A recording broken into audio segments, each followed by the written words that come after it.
Okay, take two. Hi, everybody. This is Siobhan. It's time for my monologue corner, I believe part 15. Haven't really been online too much, as in like making live videos. I've been kind of busy with transitioning into a new work, roommates, projects around the house, bills, money, as in trying to balance the budget. Which I'm sure everyone's having fun with. It's been tough, but, we're getting through. We're just getting by. Everything's good. So, today's monologue will be from one of my favorite plays, and a part I always wanted to play. Hopefully someday I can. Shadowlands. Shadowlands was a movie that came out, I believe, in the 80s, with, Anthony Hopkins and Deborah Winger. It's a story based on C.S. Lewis, the writer, and he meets a American fan. Her name is Joy Grisham. She's Jewish, a lapsed poet, the mother of a young son, and about to be divorced. So it says, when Joy shows up in England on a visit, Lewis Oxford's friends are disdained, suspicious, and dismayed. Lewis, to his surprise, is delighted. A sudden decision to secretly marry Joy, so that she may stay in England, will only be the first in a series of an uncharacteristic acts for Lewis. And what happens between Christianity, great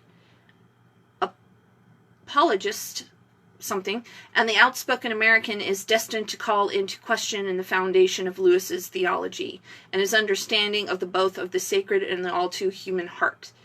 This is a result is theater of the highest caliber and entertaining and exceptionally wise.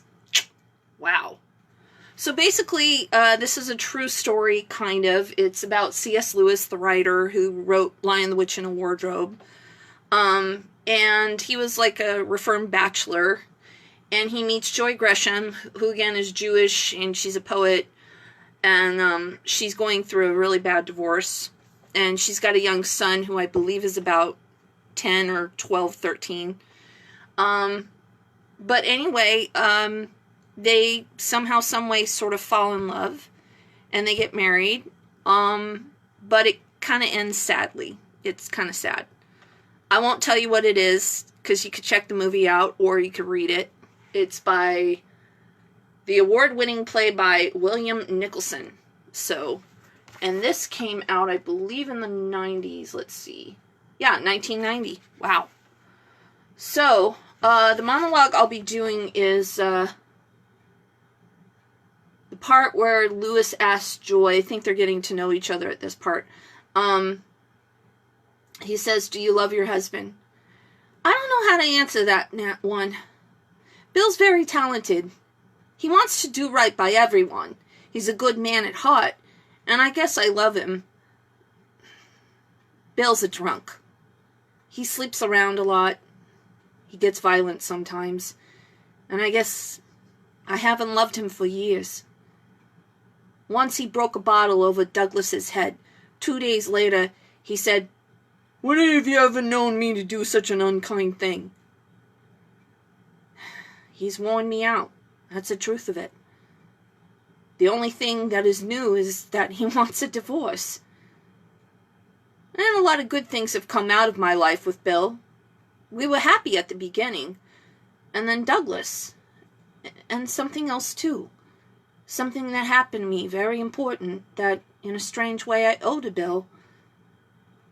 Something I don't talk about, but I'd like to tell you if you don't mind. Lewis says, what happened? Well, we were living in Westchester County. Bill was working in the city. One day he phoned from his office to say that he was losing control of his mind and that he wasn't ever coming home. Bang went the phone down. That was it. I had a small baby. I was alone. I had no idea what to do. I phoned everyone I knew. They hadn't seen Bill. I put the baby to bed and I waited. He didn't come home. I didn't know if he was dead or alive. Round about midnight, I broke down. I never felt so helpless in my life. The baby was upstairs. I was downstairs. I was crying. Then there was someone else in this room. Just for a few seconds, maybe half a minute. But I knew it was a real person. More than real. So real that everything else was like shadows. And I said something. I got no idea what. I guess I was just saying, okay then. Then Lewis says, and tell me, what of the news of your husband? Bill came home 3 days later. I told him. He said, I wish God would come to me. I'll say this for Bill. He has an open mind. He just can't keep one thing in for long. So, that's it. Great monologue. Great play. Shadowlands. It's a beautiful love story. Very, very sad ending, but it talks a lot about love, May-December romances, how opposites attract, and it's a really great play. Maybe someday I can play Joy. I don't know. She's Jewish, I'm Irish. My mom always said she was an Irish yenta, so I get it from her. Yeah, my mom was a character. Anyway, little change of pace here. I don't know if a lot of people know this, but my parents were both Steinbeck freaks. And of course they sort of passed it on to my family. I don't know about my older siblings, but I love Steinbeck. I inherited some of my mother and father's books, and I believe this was my dad's book. Yeah. This is a very old copy of The Grapes of Wrath. 1939, I believe it came out, but it's got my daddy's name, Robert O'Brien. So I believe Dad got this. Yeah. But anyway, one of the things I loved about Steinbeck was his way of describing things with words. It's almost like a painter painting a picture of everything, but yet he uses words. And I love his format. I love the way he writes. I love about how he just makes the common man almost like a Greek tragedy character, but yet he has a way of just beautifying it with simplicity, if people understand what I mean. So, hi John. Hi Eddie. So, anyway, I'm going to just read a little bit from chapter 1. I just love the way he describes things. Chapter 1. To the red country and parts of the gray country of Oklahoma. The last rain came gently, and it did not cut the scarred earth. The plows crossed and recrossed the riveted marks. The last rain lifted the corns quickly and scattered weed colonies and grass along the sides of the road, so that the gray countries and in the dark red country began to disappear under a green cover. In the last part of May, the sky grew pale, and the clouds that hung in high puffs were so long in the spring were dissipated. The sun flared down on the corn day after day until a line of brown spread across the edge of a green bayonet. The clouds appeared and went away, and in a while they did not try any more.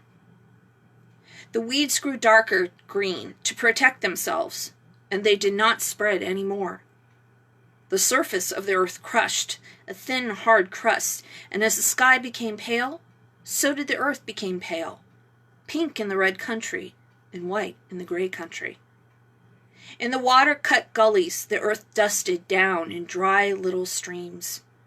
Gophers and ant lions started small avalanches, and as the sharps struck day after day, the leaves of the young corn became less stiff and erect.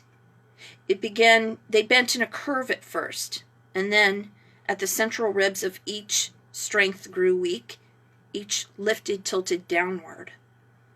Then it was June. Like now. Then it was June, and the sun shone more fiercely. The brown lines on the corn leaves widened and moved into the central ribs. The weeds frayed and edged back towards their root. The air was thin, and the sky more pale, and every day the earth paled. In the roads where the team moved, where the wheels mined the grounds and the hooves of the dust beat the ground, the dirt crust broke and dust formed. Every moving little thing lifted as the dust into the air. A walking man lifted a thin layer as high as his waist, and a wagon lifted the dust as high as the fence tops. And an automobile boiled a cloud behind it. The dust was long and settled and back again. When June was half gone, the big clouds moved up out of Texas and of the Gulf. High, heavy clouds, rainheads. The men in the fields looked up at the clouds and sniffed them and held up wet fingers to sense the wind. And the horses were nervous while the clouds were up. The rainheads dropped a little spattering, and hurried onto some of the dry country. Behind them the sky was pale again, and the sun flared. In the dust there were crop caters where the rain had fallen, and then there were clean splashes on the corn, and that was all. A gentle wind followed the rain clouds, driving them on northward, a wind that softly clashed into the drying corn. A day went by, and the wind increased, steadily, unbroken by gusts. The dust from the roads fluffed up and spread out and fell into the weeds beside the fields, and fell into the fields a little way. Now the wind grew strong and hard, and it worked at the rain crust in the cornfields. Little by little the sky was darkened by the mixing dust, and the wind fell over the earth, loosened the dust, and carried it away. The wind grew stronger. The rain crust broke, and dust lifted up out of the fields and drove gray plumes into the air like slugging smoke. The corn threshed the wind and made a dry, rushing sound. The finest dust did not settle back into the earth now, but disappeared into the darkened sky. The wind grew stronger, whisked under stones, carried up straws and old leaves, and even in little clouds, marking its course as it sailed across the fields. The air and the sky darkened, and through them the sun shone redly, and then there was a raw sting in the air. During the night, the wind raced faster over the land, dung cunningly among the rootlets of the corn, and the corn fought the wind with its weak leaves until the roots were freed by the prying wind, and then stalks wearily settled towards the earth and pointed in the direction of the wind. The dawn came, but no day. In the gray sky, a red sun appeared, a dim red circle that gave us a little light like dusk. And as that day advanced, the dust dipped back towards the darkness, and the wind cried and whimpered over the fallen corn. Pretty heavy stuff. Yeah. Anyway, I would have read a little bit more, but I want to bore everybody. Hello, I'm waving back. Anyway, yeah, that's The Grapes of Wrath. This, I believe, is a... Let me see what kind of edition this is. This has been in our family forever, so... Oh, it's... 1939 by John Steinbeck, first published in April 1939, second printing before publication. So, it's pretty good. I love Steinbeck. I might read in a little bit more, maybe from this book or maybe from another book. So, anyway, I hope you enjoyed today's reading. I will try to make another one, maybe tomorrow night. I'm not sure. I feel like I'm going through all my plays, and it's like, I don't want to bore anyone. I don't want to, not bore anyone, but like, read the same thing over and over again. To me, that's boring. So, hi, Stephanie. Hi, Roseanne. So, hope you're all doing well. I hope everyone's hanging in there with this craziness. I know there's a second wave of the virus going around. I hope people don't get freaked out by it. I hope, basically, people just take care of themselves. Wash your hands, wear your mask, and, don't live in fear. That's all I can say. So, we're all hanging in there. We're all in this together, and I think we're going to get through this no matter what, even if it takes six more months. But let us not let theater die. Let us not let the arts die. Let those things persevere, and let us hang on to that, because that's what, to me, one of the things of life is. Life without art would really, really suck. I got asked a question, what happened to my last job? Basically, it was nepotism that I could not deal with.